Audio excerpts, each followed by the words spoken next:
When it comes to Souls games, the first boss usually sets the tone of the difficulty of the game. Lies of P's Parade Master seems to be a bit different. Though he seems intimidating, this is probably one of the easiest bosses in the game, and I'm going to show you how to beat him. Let's stay tuned.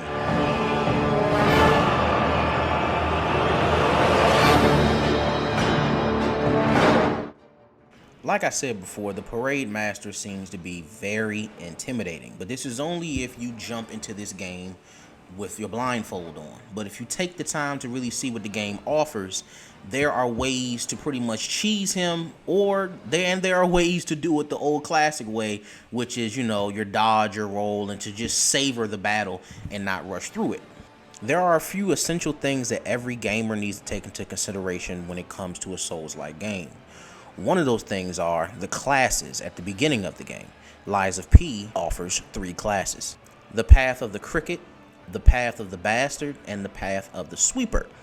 The Cricket offers balance, the Bastard offers dexterity, and the Sweeper offers strength. Although the strength build is the classic Souls look that everybody's going to want to go for this particular video, I went with the Path of the Bastard because there gives you that, that dexterity, and you can move as fast as you can pack a punch, and you're going to need that for this boss. One of the things you're going to have to do before going up to the boss's door is to buy as many throwing cells as possible for the merchant right outside the stairs of the boss's door. The boss is very weak in his second stage to electricity, and these throwing cells are going to come in handy. Trust me when I tell you. So you head up the stairs to the boss's, door, the smoke or the mist.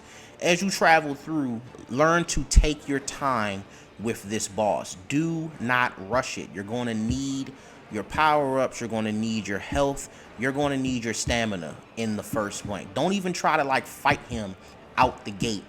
And don't put your best moves on this guy in your first stage. Just don't do it. If you do, okay. Like I did just now, I just put it, I tried my best. I gave him my all. Once the first stage is the easiest stage, the second stage is when it gets really sporadic and items get scarce, and it's pretty much on luck at that point. There's a particular move that this boss does that pretty much leaves him open for the most damage. When he lays on his stomach, that pretty much leaves his face and head open for you to get as much combos in as possible if you're a person that doesn't like, the dance of the Souls bosses. The second phase is very tricky. Once again, take your time. Once he pulls his head off, he's going to begin to start to swing very, very sporadic. Throw the throwing cells at the beginning of the second phase, or you can kind of wear on them best way you can, and then throw your throwing cells. Depending on how many throwing cells you have in the second phase, that's how much damage you could take to the boss. So I could only afford 2 at the time because I didn't have that much currency in the game. If you're able to get 5, then you can see just as much damage that this thing could take. Now, in the second phase, he is very reckless and very sporadic. Be sure to be careful for when he does an overhead hammer swing. He's not done. There's most likely going to be a second follow-up if you go back. As you can see here, when he comes down for the first, I dodge and I immediately try to run in. Good thing that I had the Path of the Bastard, because if I didn't, I would not have been as fast enough to move out and get, dodge that second follow-up attack. Another thing I wanted to speak on is that Lies of P seems to reward you for your patience. So as you can see down in the left hand corner, there is a meter that is filling up with my health serum.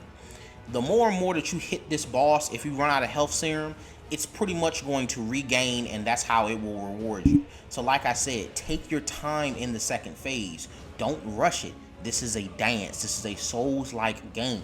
You cannot rush the bosses unless you're going to cheese them, and you don't have enough throwing cells. Well, I didn't, to cheese this boss. If you run out of health serum and you were lucky enough to gain another one, then it'll be about, you have to time it correctly. Do you want to just go out the gate and use it? I did.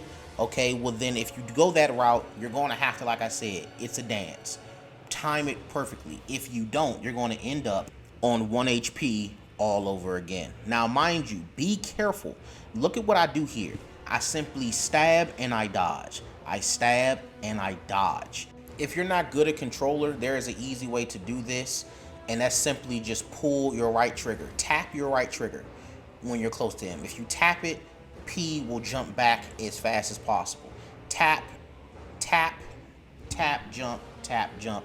If you continue to do that, eventually you will get the message that you defeated the parade master. I hope this video helped. Put down in the comments, let me know if you need any help with any other bosses or whatever you might want to hear in this game. It's been your boy Living Jordan, and I'm gonna catch you in the next video. I'm out.